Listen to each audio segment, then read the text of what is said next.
Sometimes when I look out the window and see how divided America is today, I just want to close the iron shutters of my bunker and retreat into cataloging my ammunition and playing solitaire with my special edition deck of Heroes of the Coming Apocalypse cards. But then I think, no, I can't give up on this country. I have to try to find some way to bring together those on the right who want to restore our constitutional system and its liberties with those on the left who want to cut off our children's sexual organs, tear helpless infants from the womb, and sell their body parts for pseudoscientific experiments, and set the races and genders at infinite war with one another while global socialists centralize their power so they'll be free to sail the ship of state into the flaming depths of damnation as they dance on the decks in orgiastic tribute to their demonic master, who darkens the sky with his black laughter in the triumphant certainty that he has lured them and us into an eternity of torment so he can complete his revenge against heaven by casting our screams at the feet of the God of all goodness before tearing off his Nancy Pelosi mask to reveal that he is actually Satan himself, before tearing off his Satan mask to reveal he's actually Ilhan Omar. Clearly, the problem is messaging. If only we on the right could understand what the left is trying to say, we should be able to lay aside our differences and meet them halfway between our vision of a reclaimed republic and their ideal of a flaming hellscape ignited by holding the fires of evil to the ruins of our best wisdom and morality. So, for just a moment, let us conservatives cool the anger with which we demonize our political opponents while we hunt for the coffins in which they spend their daylight hours, and let us seek with all goodwill to understand what these cultural locusts are trying to sell us this time. For instance, I know that we on the right see the Second Amendment as the last defense of federalism and individual liberty, but isn't it possible that carefully drawn up red flag laws could prevent dangerous weapons from falling into the hands of madmen and criminals and constitutionalists and Republicans and fathers and mothers and anyone else who might believe in federalism and individual liberty? And sometimes, when leftists say, trans women are women with a straight face until we turn our backs on them, we on the right think they're trying to seduce us into parroting an obvious untruth in order ultimately to drag us and our children down and down and down to the bottom of a tar pit of lies where we can't tell the difference between loving marriage and the sort of sodomistic hedonism that can only lead to the painful deaths of both our bodies and our souls. But perhaps the truth is they're really just trying to do something else that involves wigs and spangly dresses, maybe singing some old Judy Garland songs before going home and drinking themselves into a stupor like old Judy Garland.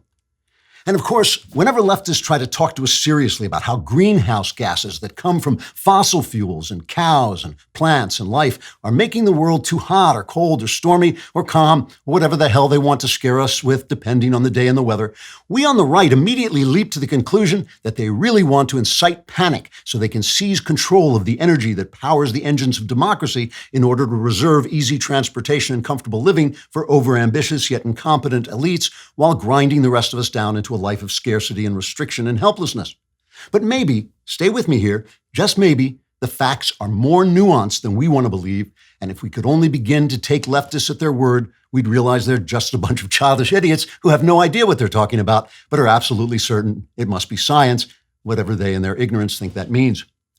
In short, it's time for Americans on both sides, good and evil, to forget their differences and come together in peace, to make common cause and find some workable compromise between the right's goal of ordered liberty and the left's libertine chaos, wickedness, and self-destruction. Let right and left reason together and join hands as one. And if you need me, I'll be in the bunker. Trigger warning, I'm Andrew Klavan, and this is The Andrew Klavan Show. I feel hunky-dunky. Life is tickety-boo. Birds are winging, also singing hunky-dunky-doo. Ship-shaped, ipsy-topsy, the world is zippity-zing. It's a wonderful day, hurrah, hooray! It makes me want to sing. Oh, hurrah, hooray! Oh, hooray, hurrah! We are back, falling our way through the laughs of the Republic. We're sitting here, it's Friday morning. We're taping this and we're waiting for the Supreme Court's final decision to come down, the Dobbs decision on Roe v. Wade. We don't know for sure if it's coming down, but we know that their cops are just an army of cops is outside the Supreme Court building, so obviously they're expecting something. Usually they release their decision on Tuesday and Thursday, but this one they've held off, and I guess all bets are off. This is an important decision, and I'm not somebody who counts as chickens, but we will be talking about what Roe has meant to the country all these years that it has been in operation, and we will cover it if this decision comes down while I'm talking. Also, I'm really thrilled to we have Stephen Hunter here. If you are not familiar with Stephen Hunter, you probably are if you've ever seen Shooter with Mark Wahlberg. That's based on his work. He writes the Bob Lee Swagger Sniper novels. And those of you who think that the culture belongs only to our friends on the other side, you should be reading Stephen Hunter. And he is, on top of being a best-selling novelist, he also knows more about guns than some guns know.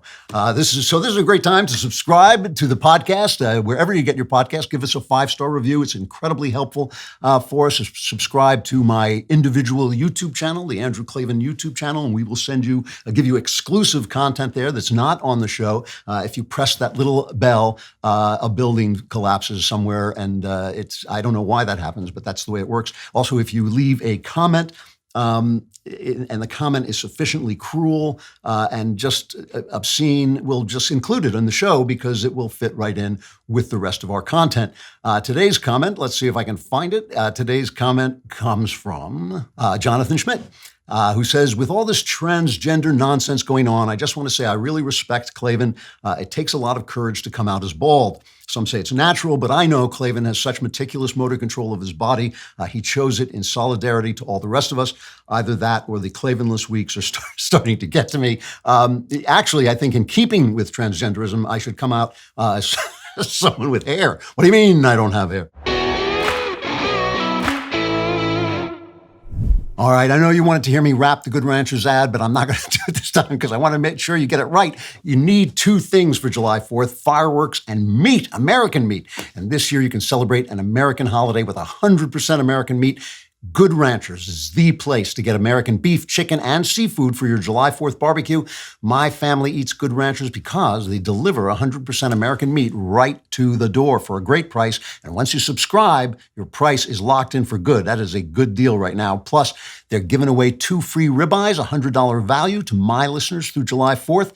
Go to goodranchers.com/Klavan. Use my code Klavan to get 2 18-ounce prime center-cut ribeyes free with your order. But hurry, the clock is ticking on your free ribeyes. While other places will charge you over $50 per steak for ribeyes like these, Good Ranchers is giving 2 of them away for free. USDA prime, 100% American steakhouse quality cuts of beef. Go to goodranchers.com/Klavan and claim your ribeyes today before they run out. I know what you're thinking. You're thinking, I love American beef, but how do you spell Klavan? It's Klavan. So no matter what happens with Roe, and we don't yet know, or as I say, we're waiting, I think we should begin at least with these inspiring words from our president. This is cut 27. America is a nation that can be defined in a single word. I was going to put That's what I want us to remember. It's still a nation, no matter what happens, it's still a nation that could be defined by. So listen, I'm actually kind of a little bit wired right now. I got to admit it. God has heard a lot from me about this decision, the Supreme Court decision. I have been praying about it, and obviously, the left has tried to sell the idea that if they overturn Roe v. Wade, nobody will be able to get an abortion, and unfortunately, that's not true, and it's actually not what it is that I find so powerful about this. I know that bad things are going to happen and abortions are going to happen, and I haven't got the power. Nobody has the power except God to put an end to that. But I think it's going to make a huge difference if Roe is overturned, and all of it for the good. And I think it's going to be good for the left as well as the right. Not the far left, not the woke left, but they're a very small part of this country. The woke people, I know that the people in Hollywood and the people in the news business, they think that it is, that's the big part of the country, but that's nobody. That's like 10%, if 10%, under 10% of the country. They will suffer from this, but I think that the rest of America is actually going to benefit from it. And I will talk about that as we wait to see if the decision is coming up. But first, before I get to that, I know that what a lot of you are thinking is you're thinking, yes, abortion, Roe v. Wade, and the Supreme Court and all that stuff, but what's happening with the House January 6th investigation, right? Because that's, how can you even know, how can you even adjust your moral compass until you know what Adam Schiff thinks is right to do?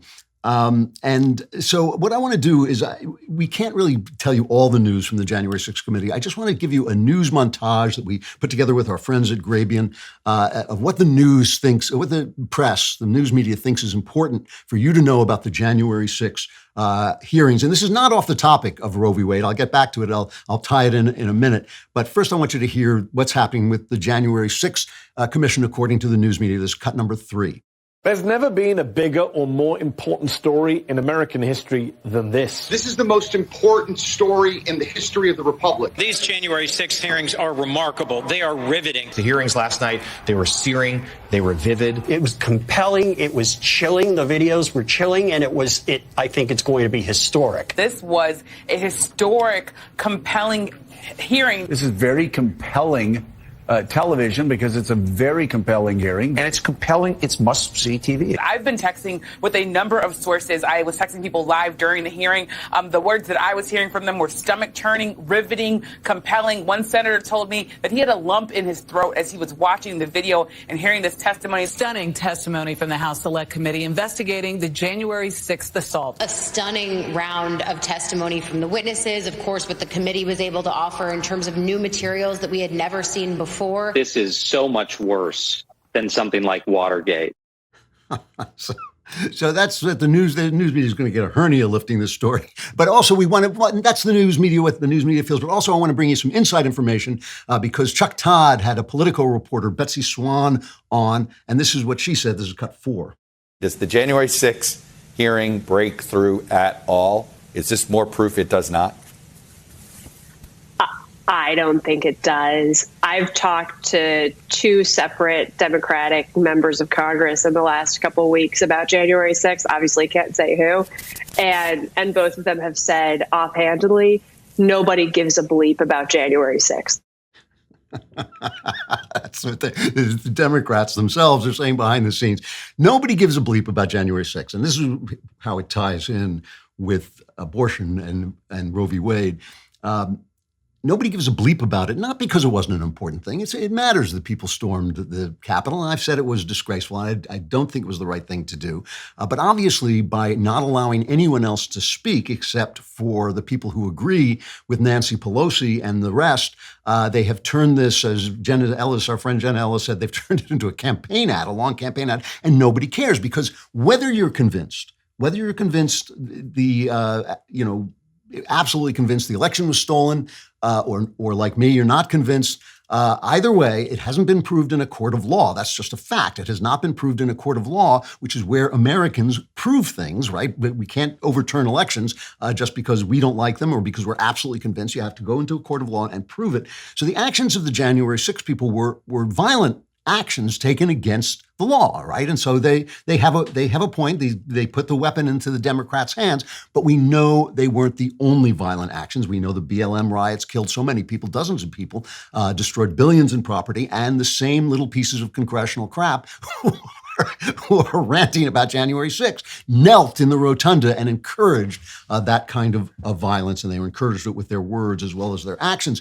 As we speak, groups calling themselves Jane's Revenge are committing violence all over the country against pro-life pregnancy centers, or they're called crisis pregnancy centers. If you're pregnant and it's bad news for you, you can go to these centers and they will help you through it.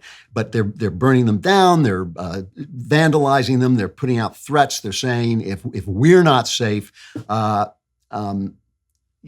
not safe is part of the graffiti they write on it. Jane's Revenge put out a message saying, for the allies of ours who doubt the authenticity of the communiques and actions, there is a way you can get irrefutable proof that these actions are real. Go do one of your own. Everyone with the urge to paint, to burn, to cut, to jam. Now is the time. And they're saying if, in fact, the court does overturn Roe, they want a night of rage, which is reminiscent of the days of rage in the 60s. That's That's what's happening in this country. And the reason it's happening has a lot to do with Roe v. Wade. We are so divided that political violence is in the air and is becoming acceptable, not just to the left, though more to the left than to the right, but to the right as well. I mean, January 6th, like what were they? Obviously, some of the people who went into the Capitol on January 6th were actual bad guys, actual ruffians, but a lot of the people just wandered in there. Even if the police opened the doors, I don't know. I'd have had second thoughts before going in there, but this it's becoming normalized. And the thing about this is that the press can't see the violence on the left, and they think it's all on the right. And this is part of the bubble. It's an iron lung that they live in, where they think about this all through history. I watch shows a lot of times that take place in Weimar Germany, which is the republic that fell and collapsed before Hitler came to power in the 30s, right? And they always show you the same thing. They always show you the evil Nazi thugs are committing acts of violence on the streets against the caring, decent socialists who are fighting back. And that's just not what happened. What happened was there was a revolution in Russia, a violent communist revolution in Russia that included the Tsar and his children being brutally murdered, right? So the violence and the protests and the revolutionary actions that were being taken by socialists were terrifying to the people in charge and to the country as a whole, right? They thought, oh, this is going to come here. They were afraid that this was going to come here. And that gave the Nazis credibility that they shouldn't have had, right? These evil people were given credibility. These evil, violent Nazis were given credibility by the evil, violent communists on the left. And whoever won, whether it was the communists in Russia or the Nazis in Germany, the results were bad, right? These were bad people. These were violent people. They weren't just violent coming to power. They were violent once they got power, and the murders went on and on and on. And so what's happening now is happening on both sides, but it's the left and their willingness to engage in violence. The fact that Nancy Pelosi is willing to say there should be riots in the streets, which she did say, right, from the left, the fact that she's willing to say that gives credence to the right-wing thugs, the far-right thugs, who commit acts of violence. And that's why you have a hearing on January 6th. You think, well, wait a minute. You are the violent. You're the thugs. You're the thugs investigating these other punks, And so, and that violence, that idea that we can no longer talk together, that we can no longer reason together, that we can no longer trust our leaders to reason together and make compromises where everybody goes away a little dissatisfied, but also seeing the good side of it. That faith that we have lost is the cause of this. And so much of that goes back to Roe v. Wade. And I will explain how in just a minute. So as you know, I stay awake all night, so I can't tell you what it's like to sleep on a Helix Sleep mattress, but I can tell you it's incredibly comfortable if you're lying awake all night. They have a quiz. Helix Sleep has a quiz. Takes just 2 minutes to complete, matches your body type and sleep preferences to the perfect mattress for you. Why would you buy a mattress made for someone else? With Helix, you're getting a mattress that you know will be perfect for the way you sleep, or in my case, stay awake. Everybody's unique, and Helix knows that, so they have several different mattress models to choose from. Soft, medium, firm mattresses. Mattresses great for cooling you down if you sleep hot. Mattresses great for spinal alignment to prevent morning aches and pains, and even a Helix Plus mattress for plus-sized sleepers. So if you're looking for a mattress, you take the quiz, you order the mattress that you've matched to, and the mattress comes right to your door for free. You don't ever need to go to a mattress store again. Go to helixsleep.com/Klavan. Take the 2-minute sleep quiz. They will match you to a customized mattress that will give you the best sleep of your life. 10-year warranty. You'll get to try it out for 100 nights risk-free. They'll even pick it up for you if you don't love it, but you will. For a limited time, Helix is offering up to $350 off all mattress orders and 2 free pillows for our listeners. This is their best offer yet, so hurry over to helixsleep.com/Klavan. As you lie awake at night, you can ask yourself, how do you spell Klavan? It's Klavan. No E's in Klavan. I just make it look this easy.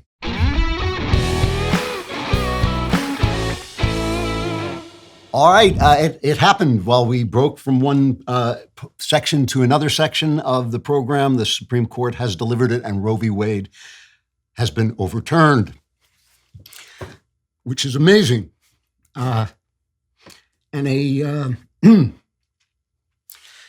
among other things, a slap in the face of despair and the despairing, the people who say things can't be done, and also in the face of the people who said there was no difference between Donald Trump and Hillary Clinton, the never-Trumpers, I think, who many of whom were driven insane by Trump and by the fact that a bad man, a man who had many, many flaws, was making a good president. I think this is really a decisive moment. The Constitution, I obviously am not going to have time to read the decision. It looks like it's pretty much the Alito decision we saw before, which I did read in its entirety. It says the Constitution does not confer a right to abortion. Roe and Casey are overruled, and the authority to regulate abortion is returned to the people and their elected representatives. Sorry. It's important, because when they decided Obergefell, terrible decision, though I have nothing against gay marriage, really, personally, but when they decided that, Scalia had this wonderful dissent where he said, the substance of today's decree is not of immense personal importance to me. And this is remembered, a devout Catholic was saying this. He said, it's not important to me the substance of gay marriage. He said the law can recognize as marriage whatever sexual attachments and living arrangements it wishes and can accord them favorable civil consequences from tax treatment to rights of inheritance. The law has the right to permit gay people to marry. He said those civil consequences and the public approval that conferring the name of marriage evidences can perhaps have adverse social effects, but no more adverse than the effects of many other controversial laws. It's not of special importance to me what the law says about marriage. It is of overwhelming importance, however, who it is that rules me. Today's decree says that my ruler and the ruler of 320 million Americans, coast to coast, is a majority of the 9 lawyers of the Supreme Court. And this is the problem with Roe v. Wade. I mean, obviously, it's the dead babies, as Norm Macdonald might have said, it's killing the babies. But also the problem with it as law is that it was an act of domination of the court. There is no right to abortion in the Constitution. That's simply the way it is. And here's the thing. A lot of right-wingers, when I was saying that it caused violence, it stripped us of our rights. It didn't confer on us a right. It stripped us of our right. People were liberalizing abortion laws in many of the states. They were arguing, they were debating, they were doing what Americans do, just like they were with gay marriage. They were coming to an agreement, where people would be disgruntled, but they would know, as Scalia says in his dissent on Obergefell, they know that if they lost in the elections, they could win next time. That's the living republic. That's the living republic. That's the republic that can't justify violence. That's a republic where you can't justify violence because you know you are responsible to the laws of your fellow citizens, and those laws can be changed, and you can convince your fellow citizens through arguments. The violence that has come, the division between us, the fact that these people who say, I believe in this, and if you don't believe it, you're hateful, the fact that they now rule the elites, that they are the elite voices, arises from Roe v. Wade. The fact that you cannot defend this. And when I say you can't defend it, a lot of right-wingers get upset about the previous the previous decision that conferred the right to privacy on people. And it's a funny decision. It was Griswold, it was called. And this was 1965, and it allowed a married couple. It said you can't stop a married couple from getting birth control because that's part of their right to privacy. And the right to privacy is in the penumbras cast by the emanations of the law. And everybody laughed at that on the right. But I thought, no, that's actually really true. There are rights in the that we have that are not enumerated in the Constitution. And it says that in the Constitution. The Ninth Amendment is the enumeration in the Constitution of certain rights shall not be construed to deny or disparage others retained by the people. So in other words, just because the right isn't mentioned in the Constitution doesn't mean it's not there. Now, guys like Scalia didn't like the Ninth Amendment because he said, well, how are we supposed to interpret that? But I think you can interpret some of them. For instance, I think there's a right to travel on honest business between state and state. I don't think that Oregon should be allowed, can say you can't come here because you're from New York and we don't like New Yorkers. I don't think that that's the way it works. So there was a right to privacy. But how does the right to privacy eliminate the right to life of a living baby? That's something, a profound, deep question Obviously I'm very strongly on one side of that question, but I can see how a person of goodwill can make the other argument. And I would sit down with that person and have that argument. I have been that person. So I know I changed my mind because I lost the argument with a friend. I did. We argued till 2 a.m. and I went to bed and I thought, I just lost that argument about abortion. And it took me 20 years to accept it. That's how hard it was for me to change my mind on something that I knew was so important to the people in my social set. So I have sympathy with that. I have no sympathy when you take that incredible, deep question of when life begins, when a person has the right to life, and you, by fiat, strip me of my right to make laws about that. That's why, for instance, religious people swept into politics with Reagan. That's why they had really kind of sat it out, thinking, well, the world is the world and you're going to all do what you do and go to hell, but we're going to live our life. But then suddenly they thought, no, you can't make a law in your state forbidding abortion, even though the vast majority of people believe in that. And it's the difference between a negative right and a positive right? I mean, to say what most of the Bill of Rights is what the government can't infringe upon, right? You can infringe upon your right to carry guns. You can't infringe upon your right to free speech. But it's kind of like it's put negatively.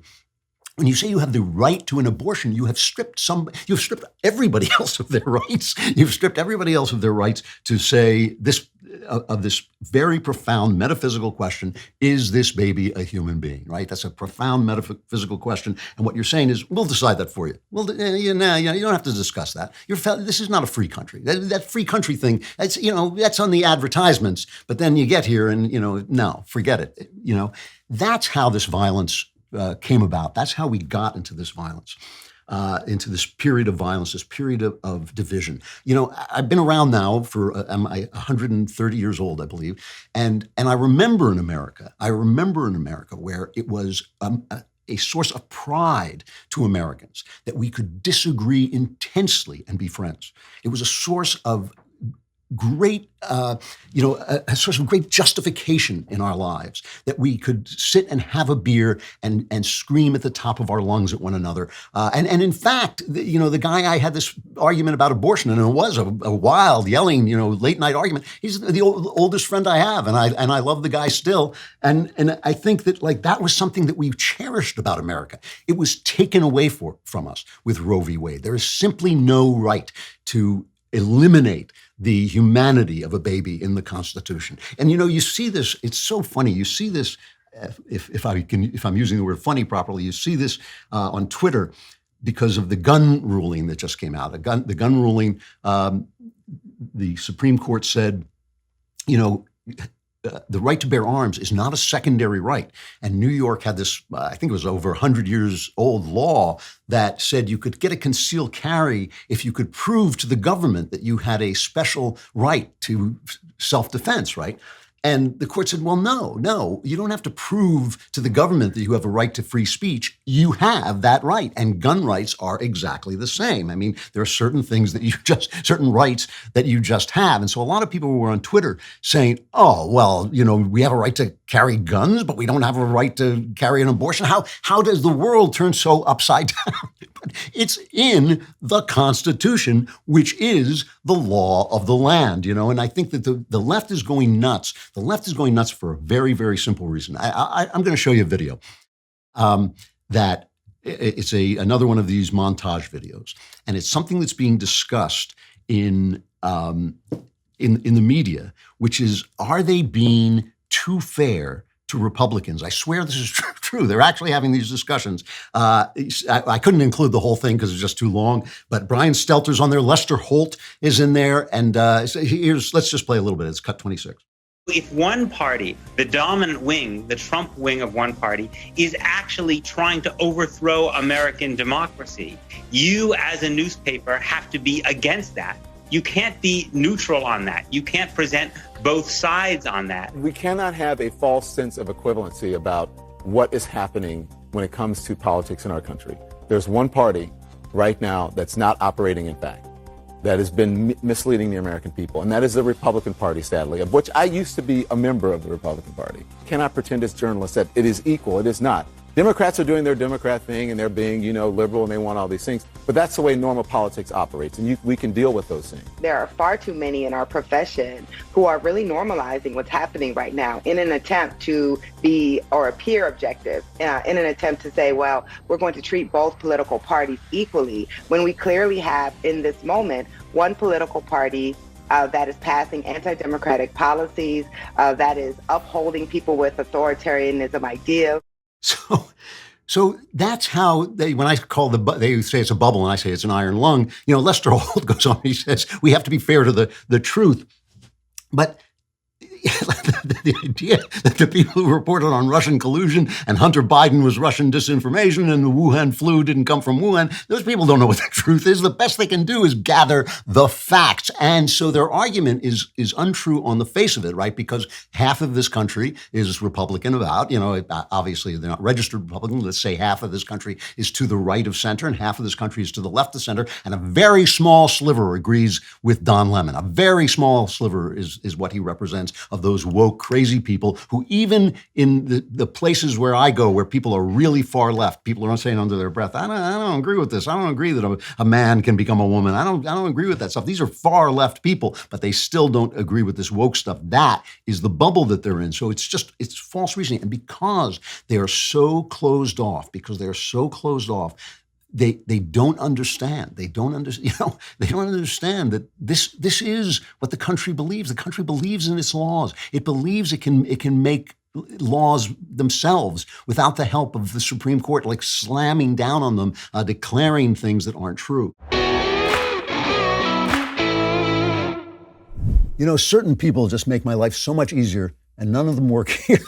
The reason is because we didn't use ZipRecruiter. If you own a growing business and need to hire, ZipRecruiter makes hiring so much easier because they do the work for you. And right now you can try it for free at ZipRecruiter.com/Klavan. ZipRecruiter uses its powerful technology to find and match the right candidates with your job. You can easily review these recommended candidates and invite your top choices to apply. And ZipRecruiter has a complete suite of tools that makes it easy to filter, review, and rate your candidates. When you watch my show, you have to be thinking, please use ZipRecruiter. 4 out of 5 employees who post on ZipRecruiter get a quality candidate within the first day. No wonder ZipRecruiter is the #1 rated hiring site based on G2 satisfaction ratings as of January 1st, 2022. In fact, the hardest thing you have to do is to remember the special URL, ZipRecruiter.com/Klavan.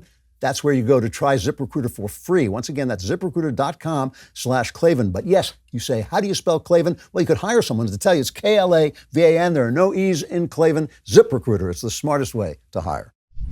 The effects of Roe v. Wade have just been catastrophic. They've been catastrophic to what they've done to the culture of this country. I'll read you something that's kind of hilarious, but it really does relate to Roe v. Wade, and it'll get me. I know I was a little overcome there for a minute, for which I apologize, but this meant a lot to me. I think it probably meant a lot to a lot of you. Hilarious story in the New York Post.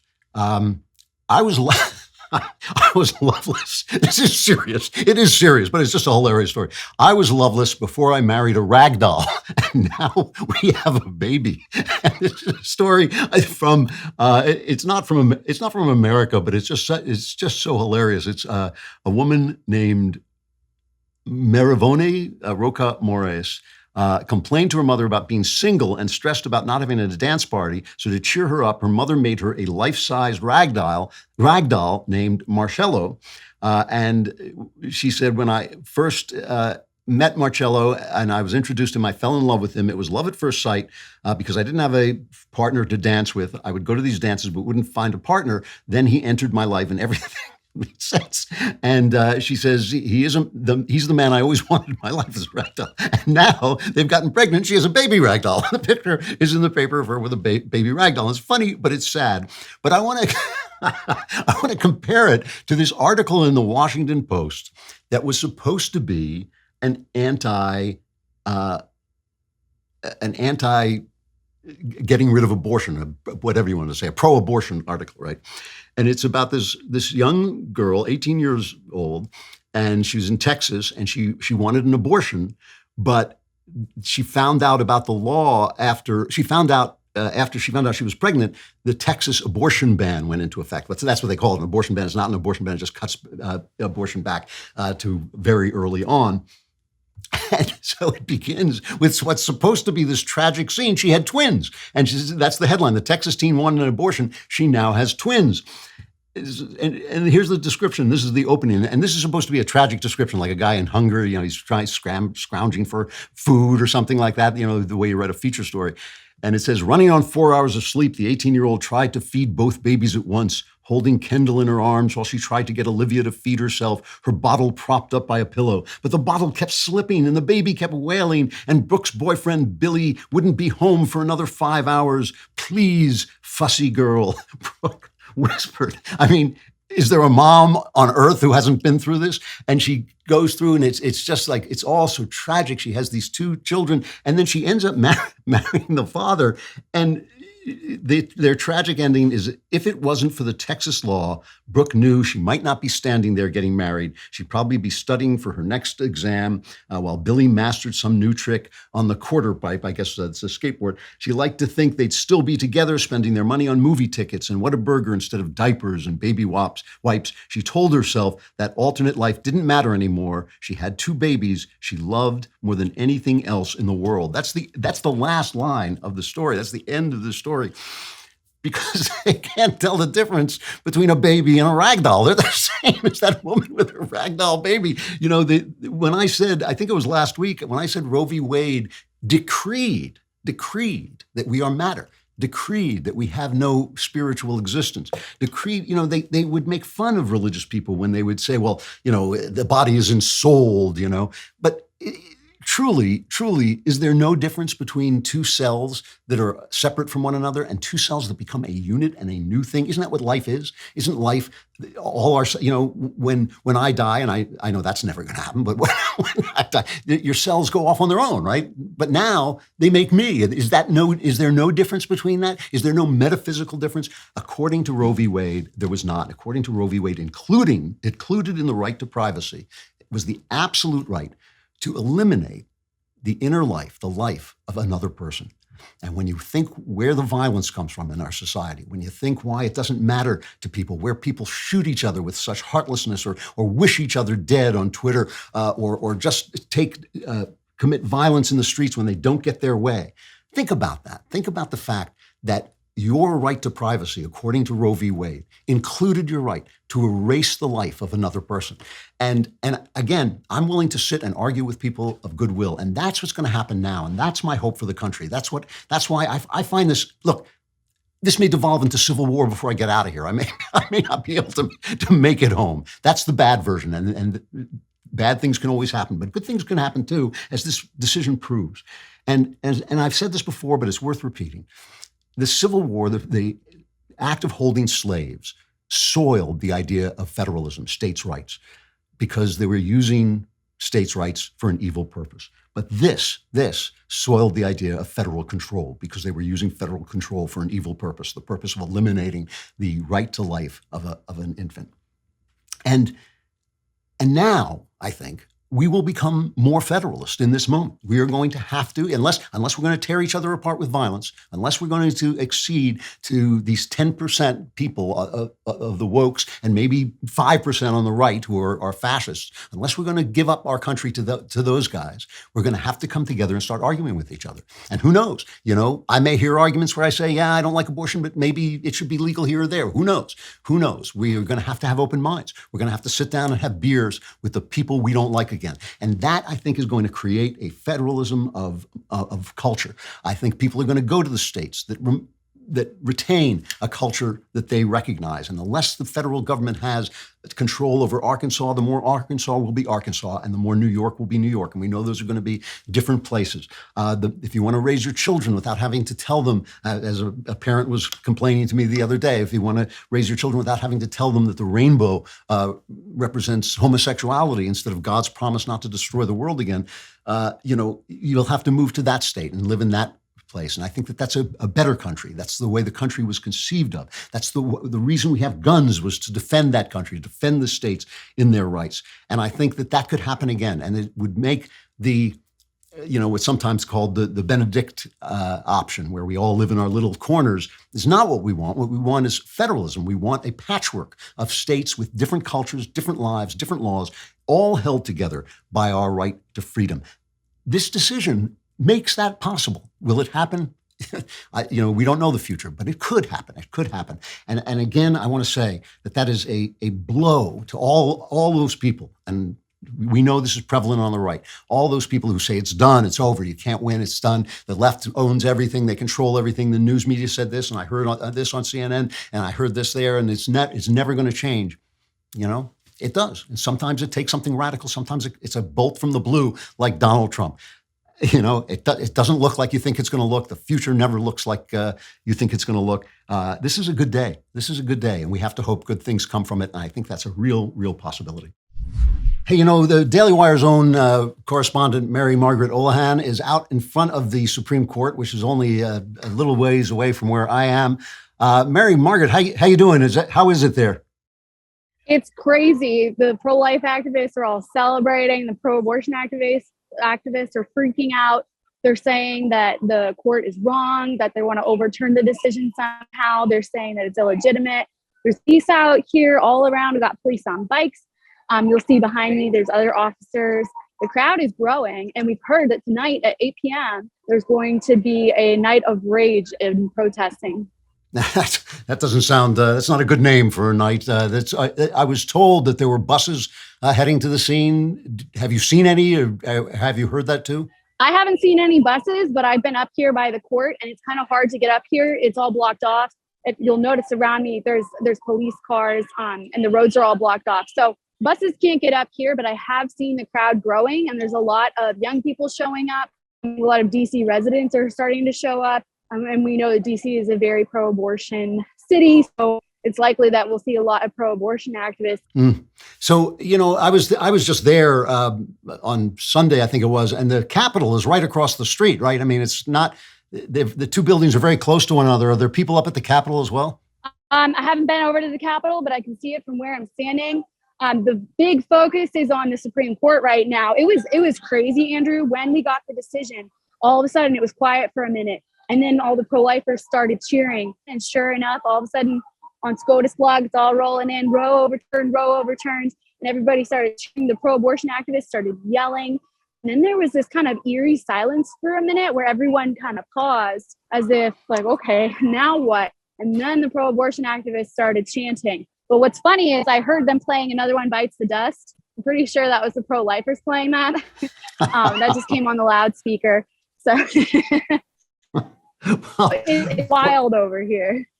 Well, thank you very much for calling in. Stay safe. Stay close to those cops, and I hope it remains peaceful. Thanks.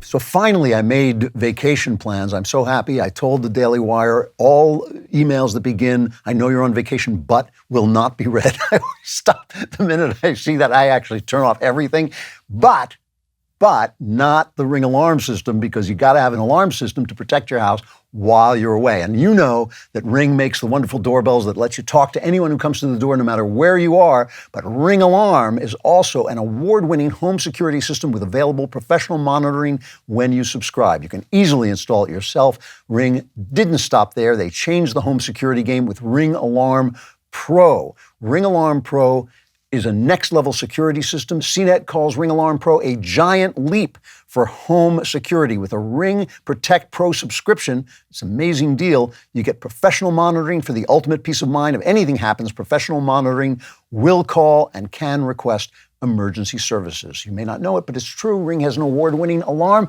and this busy summer season, to protect your home, you should go pro with Ring Alarm Pro. To learn more, go to ring.com/Klavan. That's ring.com/Klavan. Ask anyone who comes to your door on your app, on your Ring app, say, "Do you know how to spell Klavan?" If he says yes, you set off the alarm. There are no easy things.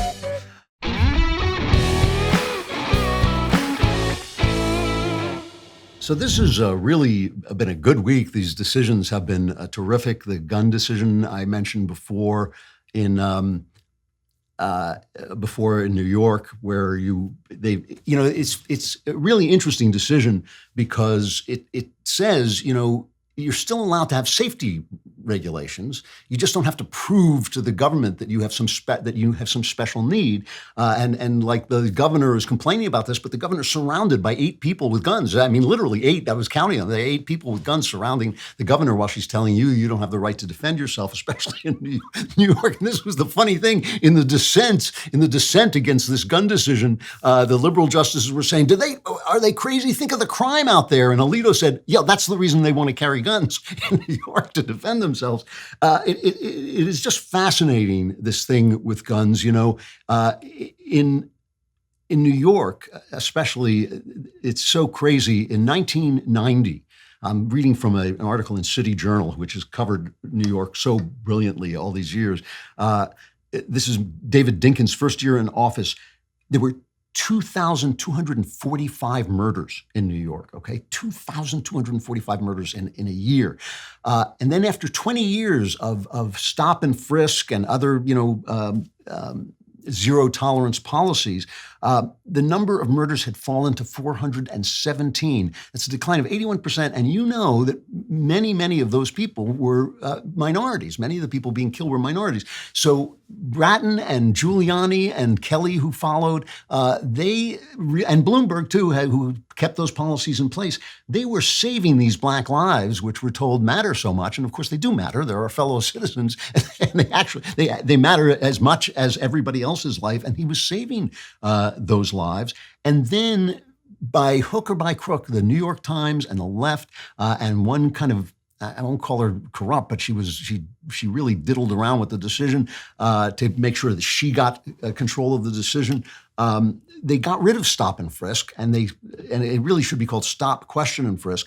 And the whole idea was that minorities were more likely to be frisked. But of course, as Heather McDonald is always pointing out, it's minorities who were committing the gun crimes. And if you've ever stopped with a cop, here's like Heather McDonald, also in City Journal, saying blacks committed nearly 70% of all robberies. Whites, by contrast, committed 5% of all violent crimes in the first half of 2009, though they are 35% of the city's population. And look, it's not a racial thing. It's not happening because people have one color skin over another, but there is a history in this country, and it has created certain situations, and people are in those situations. Living in those situations, and this is the truth. And the cop is the last guy. I'm always saying this. The cop is the last guy. That's why politicians love blaming cops. They create the policies that ruin people's lives. People then commit crimes because they don't have fathers in their homes and they're living in intolerable conditions or bad conditions. And then they blame the cop for stopping them, for being rough about it. But the cop is the last guy. Poor guy is sitting there catching the crap that the politicians throw down. And as I've said before, if you gave a cop an app on his phone that showed criminal intent, he wouldn't be looking at the color of people's skins. He'd be looking at the app on his phone. He's not a racist. He's just trying to keep the peace because he knows that the people being hurt are also minority people. That is the real truth of it. So there was that, and there was this religious school decision, which is just a very important and part of a trend. I feel religious decisions, we were talking about this last week too, the religious decisions have just been a mess. And this is a case in Maine, which is the most rural state in the country, where they will give you money to subsidize your education if there's no public school, but they said, but you can't use it to go to a religious school. And the court said, well, no, you can't penalize religion. The government can't establish a religion or declare that there's an established religion, which personally, by the way, I think would be fine in the States. That doesn't bother me at all, but this is the way the Constitution now reads. But you can't penalize a school for being religious if you're saying we're going to give money to people. And as I believe John Roberts said in this case, there are other ways to deal with this. You could build more schools, or you could supply transportation, or have boarding schools, or whatever you want to do. But what Maine can't do, he said, is subsidize private schools while excluding the religious schools. And The reason this is so important, and the reason it's so important about this bubble that the left is in, and this bubble that really does condone the violence on the left, is blind to the violence on the left, which is, I think, much of the violence in this country, but sees the violence on the right, which is also bad. Remember, I'm not supporting the violence on the right. I'm just saying that it's one thing. It's one organic creature, this political violence that is rising up in front of us, and that is fearsome because it can lead to civil war, and we do not want that. Even if you think we do, we don't want it. But one of the things about this bubble is they really think that religion is bad. They think religion is bad. All they think about is religion is, you won't let me be gay. That's what they think religion is. And yet through all of history and even unto this very day, the wisest people, the smartest people, the people with the highest IQ have believed in God. And they're always quoting scientists, but what do scientists know about it? They don't know anything more than you and I do. I mean, it's like it is the people who really think, who really read, who really reflect on the heavens and the earth, who believe. And that number is falling. The latest Gallup poll, a vast majority of U.S. adults believe in God, but the 81% who do is down 6 percentage points from 2017 and is the lowest in Gallup's trend. Between 1944 and 2011, more than 90% of Americans believed in God. So people are losing that belief, and they're losing it because of these bubblicious guys in their newsrooms and in their classrooms and in Hollywood who keep saying this. It makes no sense. It's ridiculous. It's not scientific. It's from the past. But in fact, what's from the past is atheism. The idea that we live in a mechanistic universe which grows out of Newton's discoveries is way past. It's past its sell-by date. And so that bubble, again, that bubble of communication dominance that the left has created creates these illusions, and the Supreme Court is now seeing through these illusions. And I know there's going to be protests, and I pray that no one is hurt. There's going to be protests about these decisions, and there's going to be a lot of, I loved Keith Olbermann. He was the best.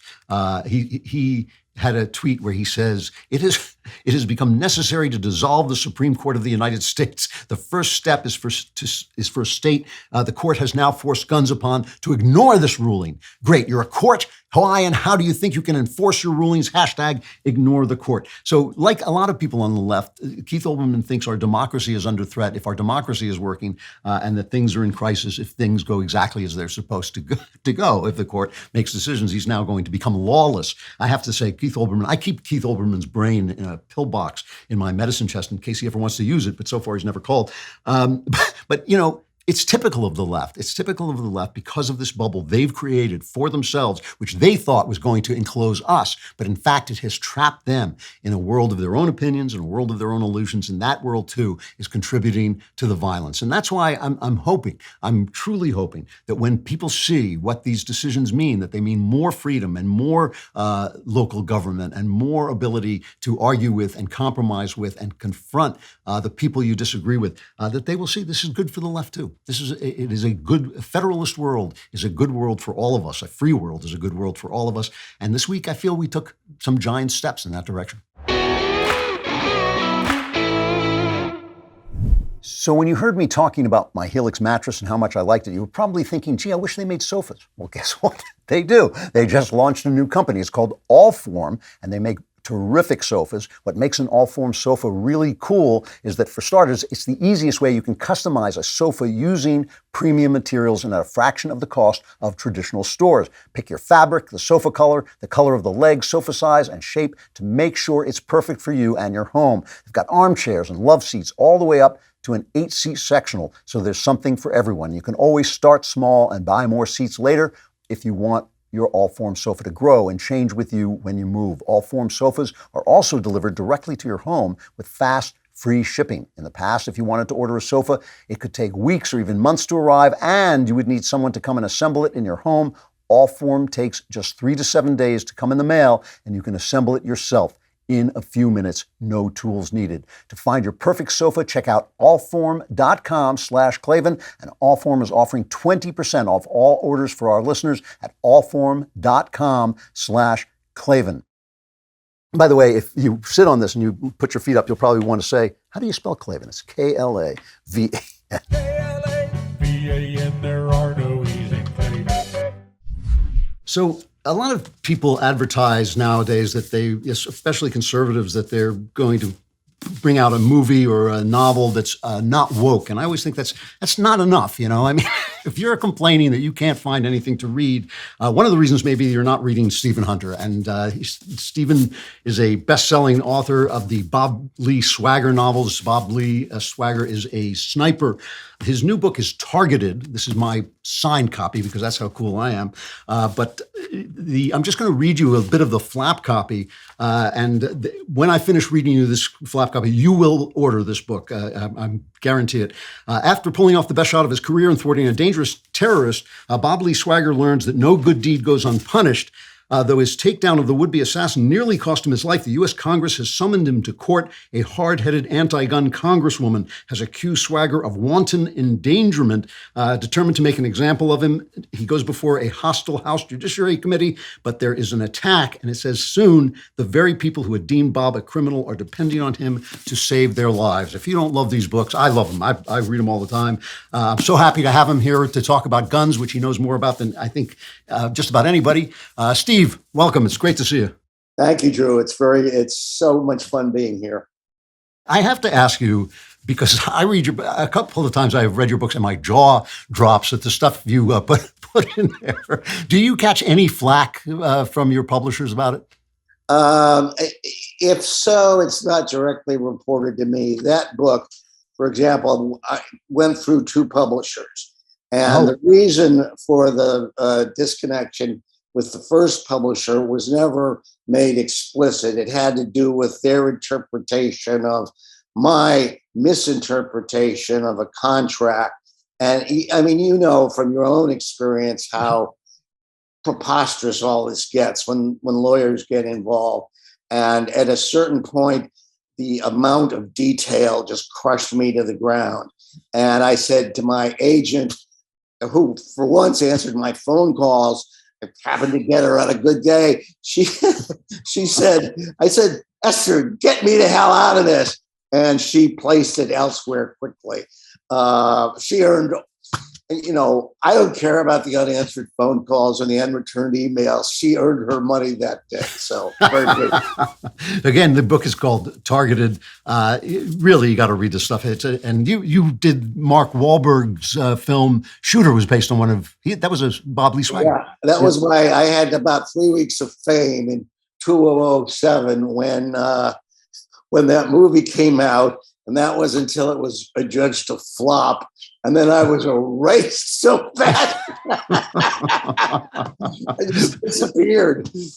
So when you see the way guns are reported on in the press, what do you think? I mean, do you think it's just bias, or is it ignorance, or what do you think when you read? A combination of bias and ignorance, plus the fact that there is no more conformistic culture than journalism. I was a working journalist for 38 years. Right. And I understood pretty early on, you got with the program or you didn't get ahead. And it was never expressed. It was never used as a brutal, as a brutality. It was just sort of a part of the weather, a part of the ecosystem of the newspaper. Now, I will say, I had very good luck at the Washington Post, the old Washington Post, Donnie Graham's Washington Post. They were real good to me. They paid me way too much money to go to movies in the afternoon by myself. I mean, I would have done it anyway, but I'm getting money for it. And at one point, I got busted for contributing some money to the wrong side of the spectrum. And I was brought up and told not to do it again. Wow. But as I was walking out, the guy, I won't embarrass him by mentioning him. He's a wonderful man, even if he's about as far politically from me as you can imagine. He said to me, Steve, we're so glad to have you here. You give the rest of us cover. So I guess that was my job. So I mean, but your expertise about guns in these novels is so complete, so thorough. Do you hear, is there anybody in the press, in the mainline press, where you think like, yeah, this guy knows what a gun is and what a gun does? Hey, there's one guy, A.K. Chivers at the New York Times, who was a company commander in Afghanistan and wrote a biography, if you will, of the AK-47 called The Gun. And he's as far as I can tell, he's a solid guy.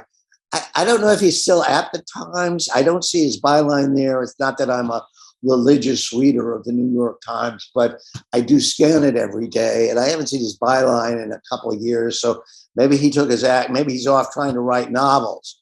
I don't know what happened to him, but he was one that I would say knew what he was talking about. So many of them, their ideas on guns are derived from television, and television ideas of guns are derived from movies, and movie ideas from guns are derived from the vapors. So you have no sense. You have no sense of reality. Let me just make this one point real quickly. As you say, they made a movie of my book, Point of Impact, called Shooter. And that, although it was technically a flop in the theaters, it's acquired an internet life or a cable life that's extraordinary, and it's shown, every 2 or 3 months, and it's done very, very, very well on cable and on Netflix, etc. And the reason for that is because in the making of that movie, they took the guys, the cast, to a firearms training facility, and they trained them for a week. And that's A. And B, they had an actual Marine sniper on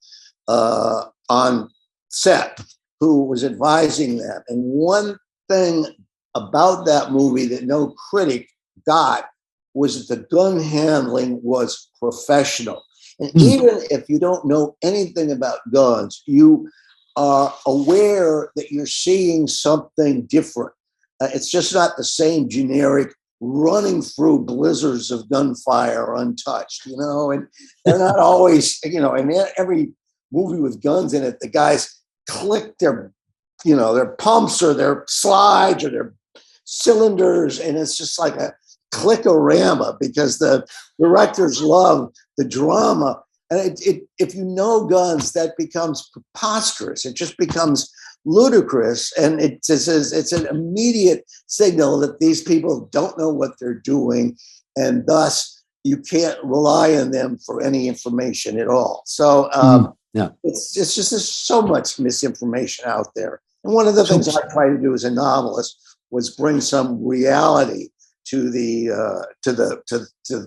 field that looked at those kinds of incidents and dramatized incidents. So speaking of people we can't trust, the one group of people in the country that I might refuse to let them have guns are Republican politicians, because they keep shooting themselves in the foot. They should. There's 13 of them. Hey guys, how about a nice game of Russian roulette? I mean, here they are. They're looking at a midterm where they could win like every election in the country, and they go out and they put this gun. They call it a gun safety bill. Now, it's not as bad anywhere near. The Senate passed it, I believe, already, so it's going to the House. You're right. It's not terrible. It's not as bad as it. So let me talk to you about it again. We're talking to Stephen Hunter, the author of Targeted, one of the Bob Lee Swagger sniper novels. Just terrific stuff, truly. So I'm going to read you some of the things that are in the bill. So there's $750 million, which I think is chump change to the government, right, to help states implement and run crisis intervention programs, to implement and manage red flag programs. So what is wrong with a good red flag program? Well, the opportunities for mischief are endless. Theoretically, there is a due process aspect of this thing, and a federal judge has to get involved. But knowing how bureaucracies function and how the government functions in any event, I know that's going to get blurred and lost and twisted, and it's going to open a lot of people up to mischief against them. if you have a political opponent, if you have a broken marriage, if your boyfriend is cheating on you, and any of those are gun people, an anonymous phone call puts them in a lot of trouble, and they've done nothing illegal. And I just consider that, you'd say, well, it's for the kids. But the real point here is that none of this stuff can be demonstrated to do anything for the kids. There's no evidence that, the red flag stuff is the flavor of the week for the left. There's no evidence that it's ever saved life one. It's just sort of virtue theater. It's preening before the cameras. It's showing up, your base constituency. And it's just money wasted and poorly spent. And we could be doing more practical things to prevent specifically school shootings than trying to monitor the entire population of America for the one psycho moron in Sausalito Falls, Ohio. It's just an enormous expenditure in time. What would you do to protect the school? I'm glad you asked. I have a 3-point program. The first thing I would do is I would not arm teachers, but I would arm one member of the staff secretly. It could be the cafeteria manager. It could be Mrs. Jackson, who's taught kindergarten for 35 years. It could be the gym teacher. It could be old Ralph, the janitor. And he's got a small, flat 9mm pistol in a belly band around his stomach. Nobody can see it. That tells the guy, psycho, hello, psycho, you're going to get yourself in a lot of trouble because this nice, smiley old man is going to blow your brains all over the ceiling. And it's more as of a deterrent that it is a sense that it will inevitably happen. It will inevitably happen. But to me, that makes a lot more sense than putting Sam Brown belts and peacemakers on the hips of home econ teachers. And that I don't think that's not a good idea. Who thought that was a good idea? The second thing I think has to be done is the police have got to understand that when somebody assaults a school, they're no longer policemen, they're infantrymen, okay? And their job is to search, find, engage, and kill. And they are in a war. And as in a war, they may take fire. And as in a war, they may get hit. And as in a war, they may die. But that's the job they signed up for. They said they were okay with that. That should be part of the code. And it would, if nothing else, it would spare us this grotesque and dispiriting theater of policemen standing around chewing gum while 75 feet away, children are being shot. That's so incredibly depressing. I can't, as you know, and everyone knows. The third thing is media, and I'm libertarian as far as freedom of the press, but I think the press itself should impose, and I would start at the top with my good friends at the New York Times. Don't examine these kids' lives. When a guy goes off like this, you can talk about the shooter, but you don't need to know his name. You don't need to know his family history. You don't need to know what his best friend. Oh, Billy was acting strange. You don't need that. It doesn't advance the story. The story is the deaths and the outcome. The story isn't, this twisted little human debauched jerk who did this terrible thing. And it seems to me that those three things would go a lot further and would go a lot further. We'll leave the money out of it. than this sort of this sort of idea of policing everybody with the hope of catching somebody. It's just not it's just conceptually, it's not sound. It's against the physics of human reality, if you will. Yeah, yeah. Again, we're talking to Stephen Hunter, the author of the Bob Lee Swagger novels. The latest one is Targeted, which the plot just sounds great. I haven't gotten to it yet, but the plot sounds terrific. I have to go back to the novels for just a sec. You know, the last in one of my last novels, a copy editor told me that I should not call somebody coffee colored because slaves used to have to, pick coffee beans or something like that. One of those instant stets that where you put everything back the way it was. But when I read your novels, I think like, how do you get past, because you really are out there with this stuff. And some of the stuff, like I said, has made my jaw drop and made me laugh out loud. There are some people who get it in the neck in these novels that I told you I'd like to see them get it in every novel, just the same scene over and over again. But do you ever get these kind of shocked, woke copy editors coming at you?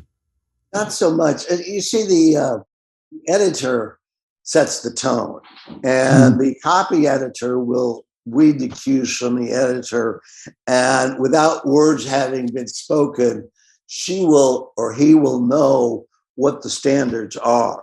And, I've been doing this thing for more than 40 years, and without making claims of greatness or anything like that, I will say that there is an established audience, and it's really not worth it to them financially.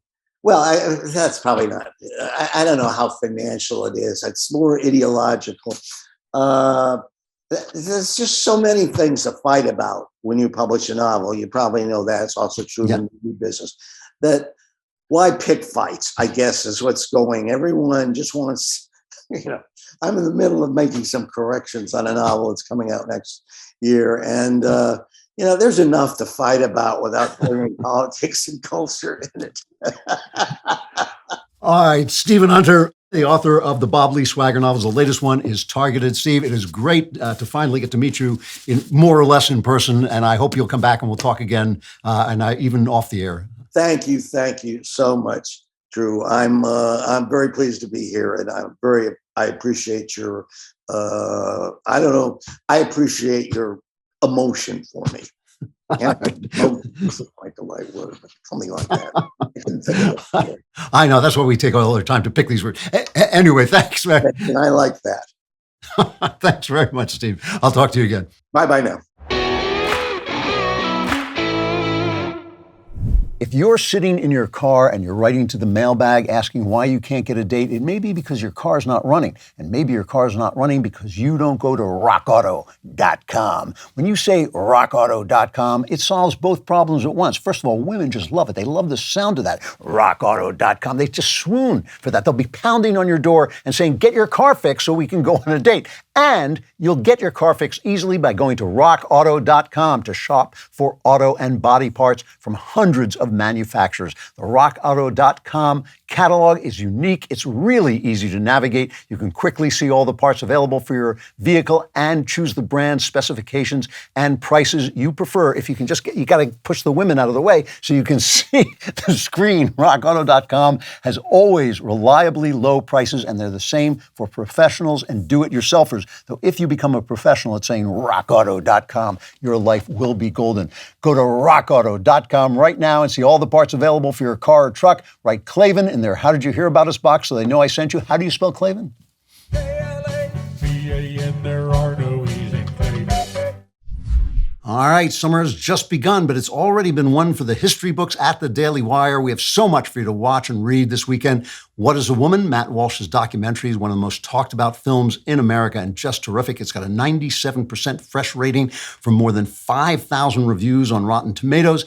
The book, What is a Woman, is now a national bestseller, so be sure to pick up your copy of that on Amazon or wherever you buy books. Then there's Gina Carano's triumphant return to the silver screen in Terror on the Prairie, a fantastic film, but also an important important one because of what it represents. Disney canceled her, we uncanceled her, and together we proved you don't need Hollywood to have a Hollywood ending. And you'll definitely want to tune in to Sunday's special this weekend because our special guest is award-winning author and investigative journalist Matt Taibbi. You get all of this and so much more when you become a Daily Wire member. The rest of the summer is bound to be jam-packed. There's never been a better time to become a member. Just go to dailywire.com/subscribe for 25% off your new membership. That's dailywire.com/subscribe today. Join the fight.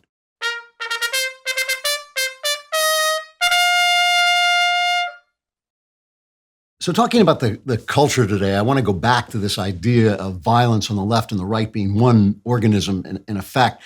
And to talk about this, I have to talk a bit, I have to say something vague about Adolf Hitler. And whenever you talk about Hitler, you are endangered that the people who go out of their way to try and make you look like a fascist or a bad guy, you have to make sure you're being very clear so at least the honest people understand what you're saying. Because I remember Ben Shapiro once at a March for Life was asked something about whether he would allow an abortion to stop evil from happening. And he said, I wouldn't kill baby Hitler. I would take baby Hitler out of his family so he wouldn't be abused and hopefully wouldn't grow up to be Hitler, which is not only a good answer, it is the only humane right answer. And they made it sound like he was sort of making, it was absurd. They made it sound like he was making some kind of excuses for Adolf Hitler. So let me just start by saying Hitler, bad. I'm not a fan. He was an evil psychopath and as close to the Antichrist as has appeared on the earth. So nothing I say is meant to encourage anybody to be friendly toward Hitler. Bad. So just making that clear. But one of the aspects of evil is that evil touches things and puts stains on things that are otherwise good. So in the Catholic Church, there are, homosexual rapists who make the church look bad and who make Christianity look bad, but they in fact don't say anything about Christianity. They only say anything about their evil. And, vegetarians always get upset when people point out that Hitler was a vegetarian, but he was very dedicated to vegetarianism. And that doesn't make vegetarianism bad. It's the taste of vegetables that makes vegetarians bad. It's not Hitler. But the joke, Hitler loved dogs and dogs are good and he wore shoes and, we believe in shoes. So it's the whole thing about murdering people that we were against, right? But one of the things that Hitler touched was Romanticism, and that tainted Romanticism. And I define Romanticism in very broadly as the idea that the human heart is part of reality, that our way of looking at life is part of what makes life worthwhile, and also part of the reality of life. So that when people say that beauty is in the eye of the beholder, I say, well, yes, the way a rainbow is in the eye of the beholder, there is something beautiful, and there are things that are not beautiful, and human beings are created to see that. And it's the collaboration between reality that I always talk about, reality and the human heart, that the experience of life exists and matters, but also the experience of God's creation continues. We continue as God's image in the world. We create the world and continue his work of creation by the love that we have for one another, by the beauty that we appreciate in the world, by the feelings that we have and the grief and all the different emotions. And that is, I was just watching a documentary by the philosopher Roger Scruton about beauty. A friend of mine at church gave it to me, and I won't mention his name because he has a lovely and elegant wife, and if she'll lose all respect for him if she finds out he's listening to the show, and for other reasons as well. But anyway, Scruton was talking about beauty and saying that beauty is a door that leads us home. It takes us home. And I would say, and Scruton does not say this, but I would say that it's God who is our home, and that beauty is a pathway to God. And without including the human imagination in life, you begin to think that beauty doesn't matter. You begin to think you get the kind of buildings that we got in the 50s and 60s that just are horrible, horrible looking things. You get modern art. And this is what I wanted to say about Hitler. Hitler was an enemy of modern art. And back back, and he had a degenerate art exhibition, very famously in 1937, where they put all the modern art on display before taking it out of the museums. Some of that art you look at and you think like, well, no friend of Hitler, but Hitler had a point, And the art that he approved of, that he thought was the right German, Aryan art, it was also, to me, what he wanted was the ideal human form, like the Greeks would make sculpture of the ideal human form, and he wanted to bring that back. I think that the Hitlerian art is kind of sentimental and over-romanticizes the human form in a way that Greeks did not. But I would still prefer an ideal human form than I would to some of the modern art, and especially the abstraction, which means absolutely nothing to me. Abstraction is in fact removing the collaboration of the mind and reality and just leaving the mind. And that is what abstraction is, essentially. It's saying this is what we see. This is not the world. Art is not the world, but art is a representation of the world that is meant to humanize it and meant to make it beautiful. The thing about, of course,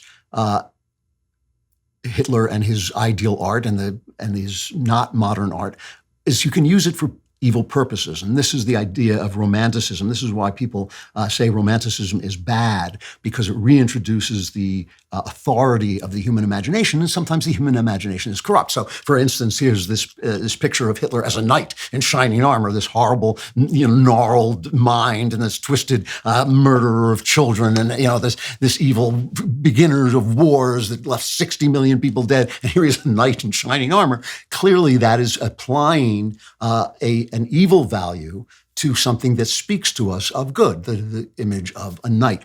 And I complain that the left does this in the movies all the time. And the biggest example of it is V for Vendetta, where the V for Vendetta guy is fighting fascism. Well, here's a clip to show you what I mean. It's cut 23. Oh my God, that's God Save the Queen my parents took me to when they hung it at Gallery 12. I thought Sutler had it destroyed. He believes he did. Cost me more than this house. But no matter how bad I feel, it always cheers me up. What is that? It's a copy of the Quran, 14th century. Are you a Muslim? No, I'm in television. But why would you keep it? I don't have to be Muslim to find the images beautiful. So this was taking place in the middle of the War on Terror, and the Christians are the fascists, and the Parliament is representative of fascism, and the movie ends with them blowing up Parliament, the British Parliament, the mother of all parliaments. And so essentially what they do is they make it look like a fight for fascism, but they plug in the values that led us to freedom, like Christianity. They plug in that into the fascist place, and they give them the fascist uniforms and these kind of weird cross-like symbols. And the Quran becomes, I don't have to believe in, here's the guy's gay, the Stephen Fry, not just Stephen Fry, but also the character he's playing in the movie, is gay. And so, the Quran is not exactly friendly toward gay people. And look, this is not to knock the Quran. It's simply saying that they wouldn't have done that with the Gospels, because they have established in the movie that the Gospels are evil and the victims are the nice Muslim people who are being torn apart. And so, you can plug in bad values into good images. And that's the thing. Those images have a truth. Beauty is truth. Truth is beauty. But you have to find that truth, and you have to trust the truth, and you have to look for it in order to find it. And that's where Hitler goes wrong, even though like I said, I agree with him about the degeneracy of modern art. I feel that about modern art the way I feel about rap. Not that there are no talented modern artists, not that I think there's extremely talented rappers, but the form itself is mistaken. The form itself is less beautiful.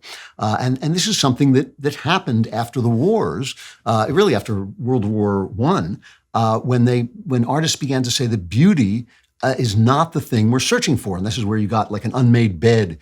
Scruton talks about this in his documentary. You get an unmade bed as a work of art, or a urinal as a work of art. And the artist would say, well, because I say it's a work of art, because it's in a museum, that's what makes a work of art. And again, not including this idea of beauty. It's to disturb you. It's disturbing. You notice this all the time. That movie was really disturbing is a word of praise. But in fact, there's no, I could kill a child and it would be disturbing, but it's not art. However, when you see art, when you see beauty, it does something very different. And so, for instance, a Pieta, the Michelangelo's Pieta, which I think is one of the most beautiful works of art in human history. But think about what it's about. A Pieta, of course, is a statue of, the Virgin Mary holding her son Jesus after he's been crucified, usually holding him on her lap. And this statue is extraordinarily beautiful. But think of what it is. It's the saddest moment in human history, but a sad moment in anybody's life. A mother with her dead child is maybe the worst thing that can happen. And here, of course, there's also the theological element that God has been murdered. And there's this terrible grief. Pieta means pity. It comes from the word pity. And yet it's beautiful. So you say, well, why is that beautiful? Why is this judicial murder, this grieving mother, why is that beautiful? And it's beautiful because it connects one human to other humans through this universal experience of grief. And that is where the beauty comes from. The beauty comes from the connections between us and the humanization of who we are. And that's why, when you go back to that Hitler as a knight, that's why Romanticism is frequently returning to the Middle Ages. And this is the point I want to ultimately get to. Romanticism frequently harkens back to the Middle Ages. And you see this in politics as well. And that's why you get, Hitler as a knight in shining armor. And that's why you get people saying today that the Reformation was a terrible mistake. We need to go back pre-Reformation to get back to the Middle Ages. Well, why? What is it? Because in the Middle Ages, the religion was so pervasive and so complete, and God was not dead. He was very present in people's minds, that everything became beautiful. The things became beautiful and enchanted. The word they often use is enchanted. They say after the Middle Ages, the world became disenchanted, and that's why we came to this modern art. Here's the point I want to make about ugliness, though. Ugliness from good people, disturbing art from good people, puts beauty into the hands of evil people. When the elites, when the leaders, when the thought leaders and the chattering classes and the clerisy are all praising ugliness and drag queen story hour and singers pretending to masturbate in front of children when they're making the culture ugly, beauty is delivered into the hands of the evil. Right? It is delivered into the hands of people who want power like Hitler. And this is the thing that really, really disturbs me about what's happening. Just in the same way, when Nancy Pelosi kneels down in support of violence, in support of rioting, when she calls for rioting in the street, when she says, I can't understand why they're not rioting. I can't understand why there's not more rioting. When she says that, and then she says, ooh, January 6th, the people, she did it. It's her violence. It's her violence. And in the same way, when you pretend to masturbate in front of children, when you do ugly sex shows and twerk in front of children, and you turn the world into a gay, quote unquote, pride parade that emphasizes, sexual disorder instead of the love that is supposed to be expressed through sexuality, you deliver beauty into the hands of lesser people than yourselves. I mean, now when a fascist comes along, when a Hitler comes along and says, oh yes, but here's beautiful art that's better than that art, people go like, well, he's got a point. And we mustn't let that happen. We mustn't let that happen because whatever you think, the guys on the far right, on the violent right, are just as bad. They're the same. They're the same people. The circle. It's not a line. It's not a line between left and right. It's a circle, and left and right meets at the end. And so, to recreate a beautiful world, and this is something I want to be talking about more as we go on in later shows. To create a beautiful world is, in fact, the mission of right-wing culture, of conservative culture, of culture that believes in freedom. And when I say conservative, what I mean is the culture that believes in freedom. Our mission now is not to create any culture, not to create right-wing culture, but to create beautiful culture. And culture, as I said, beauty can come out of grief, it can come out of injustice, it can come out of ugliness, but it has to be human, and it has to be full of the things that we know to be truth, which is what makes beauty. All right, an exciting show, a lot happening today, really a big, big day, a big week. And now, time to solve your problems. It is time for the mailbag. My message is simple. I was going to put him... That's going to be my answer to all the questions. From Jim, what drives you to keep getting up and trying to change things when personal attacks are happening more frequently?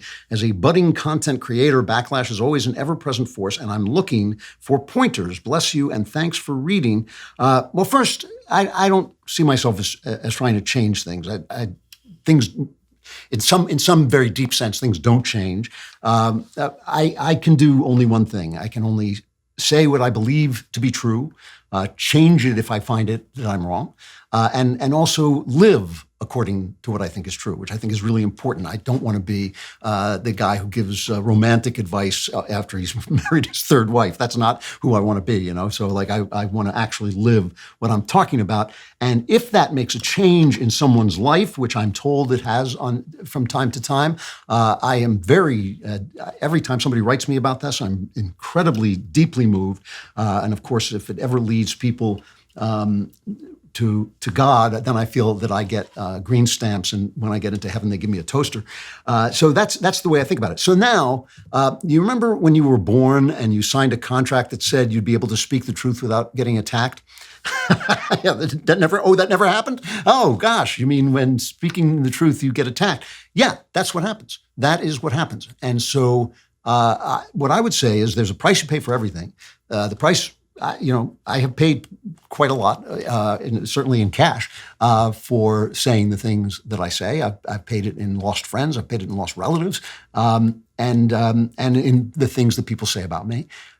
Who told you that it wasn't going to be like that? And is it worse now than it has been in the past? Yeah, it probably is.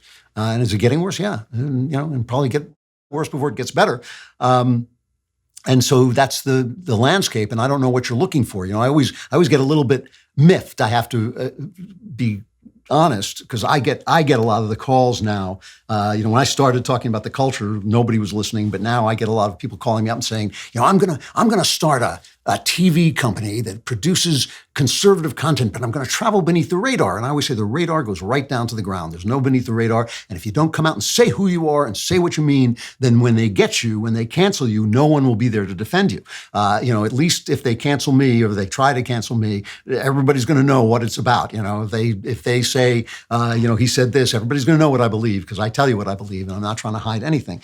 So have courage or don't. It's like whichever you want. But if you don't have courage, don't do this. From Rob, I'm a big admirer of yours. Your humor and insight is a source of great joy each week. Thank you so much. My question is in regards to formally converting to Christianity from Judaism. I've gotten this letter. I think he sent it to me personally, and I can't really answer questions like this personally. He comes from a Jewish background. He feels Christ's presence in his life. Mainly through the influence of my wife, he says, but through my own spiritual journey. My problem, however, is I know that my mother and grandmother, who are Jewish, would be deeply saddened and hurt if I were to announce to them that I've chosen to go down this path. My relationship with both would be deeply strained. I'm torn on how I should proceed. I don't want to be baptized and keep it a secret from them, though I have considered it. Having read and loved your book, The Great Good Thing, I know that you went through a similar situation with regard to your father, and that he passed away shortly after your conversion. Actually, he passed away right before I was baptized, but I knew he was dying, and so I never told him that I was being baptized because I didn't want to break his heart. But had he lived, I certainly would have. Not because I wanted to break his heart, but because I don't want to live a lie. So he says, please guide me. I cannot think of anyone whose advice would be more apropos on this matter than yours. And yeah, that's all I can tell you. You can't live a lie.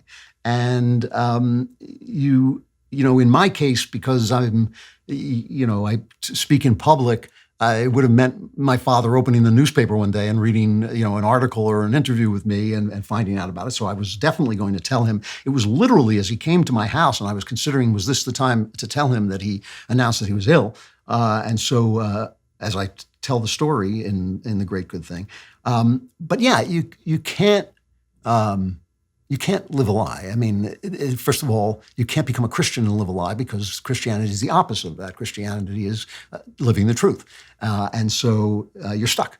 And it's painful, and I hope your mother and grandmother will understand. They may be more understanding than you think, but you should tell them with gentleness and compassion and understanding that it hurts them. But you know, it's a big deal. It is a big deal to come to Christ. It will change your life, and I guarantee you for the better. But this will be part of it. And Jesus talks about this. He says that he's going to divide families, and it's tough. You know, I mean, it really is. And but that's it. It's not an easy religion, and the truth isn't an easy thing. From Josh, growing up, my best friend was my younger brother. We're 2 years apart. We naturally did everything together. As we went through college together, I began to notice that certain influences were beginning to pour into his life, take him off the straight and narrow. God took a back seat. He is now a deconstructed leftist who has gone from claiming to be an unapologetic follower of Christ to an atheist who is living with a girlfriend who continues to warp his mind further from God. She's an open bisexual and atheist, pro everything you despise, as far as from Jesus as you can be here on earth. She hates God and has posted on Twitter, "It is her desire to make my brother doubt him." He's foregone all morality for his relationship and for this relationship and also friend group. In my mind, this woman is an antichrist. I'm hopeful that God chooses to wake my brother up and that he can experience true joy that comes from knowing and loving God. His walls are high. His defenses are built by those who he is around. I've tried to share the gospel with him, but to no avail. How would you try to reach him? His girlfriend has her talons sunk into his mind. Any advice there would help. Thank you for all that you do. Well, first of all, you know, I'm not saying his girlfriend is not a bad influence, but he's responsible for himself. You know, it's not like, oh, the evil girl. I mean, everybody was always doing that. And I'm not saying she's not everything you say she is. I don't know her, but, you know, I'm going to just take you at your word. But he is responsible for himself. And what I would say to you is let him know that you love him and you will be there. And if he ever comes back to Christ, you will be there for him in Christ. And you hope he does, but stop preaching at him because it's not going to do anything. Be his friend as much as you can, and grieve because you've lost your best friend. You know, that's really sad. And it may just stay that way. That may be true for the rest of your life. So, you know, take some time to grieve. And be an influence through what he sees in you, of your joy, your love, your kindness, and your life going well. And there may come a time, let us pray, and you should pray, there may come a time when God reaches into his life and says, hey, this is what this is leading you to. Take a look at this. And he wakes up, and he might, but he also might not, and you are not in control of it. And that's just a really sad thing. And I know believe me, I understand what you're going through. But those are really your only choices. If you preach at him, you'll probably just chase him deeper and deeper into his shell.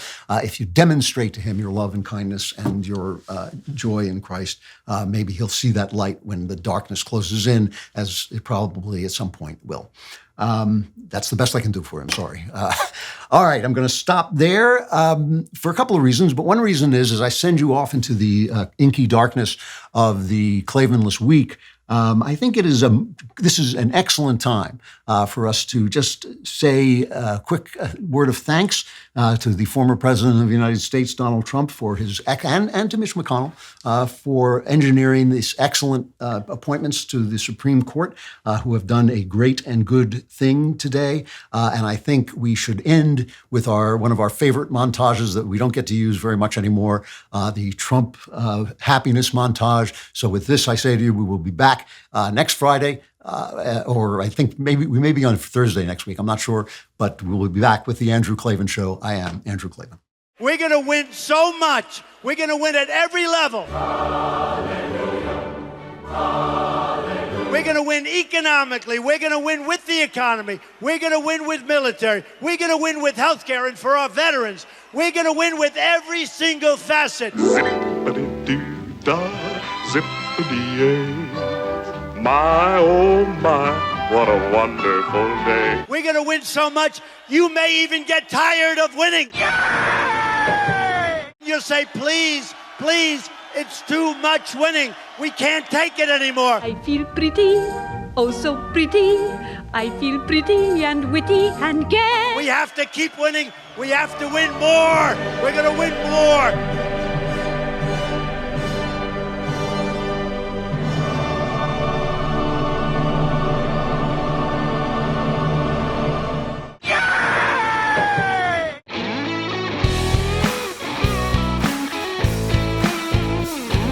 The Andrew Klavan Show is produced by Lisa Bacon, executive producer Jeremy Boring, our supervising producer is Mathis Glover, production manager Pavel Wadowski, editor and associate producer Danny D'Amico. Our audio is mixed by Mike Cormina. Animations are by Cynthia Angulo. Hair and makeup is done by Cherokee Hart. Our production coordinator is McKenna Waters, and our production assistant is Jacob Falash. The Andrew Klavan Show is a Daily Wire production. Copyright Daily Wire 2022. John Bickley here, Daily Wire Editor-in-Chief. Wake up every morning with our show, Morning Wire, where we bring you all the news that you need to know in 15 minutes or less. Join me and my co-host Georgia Howe for daily coverage of all the biggest stories on Morning Wire.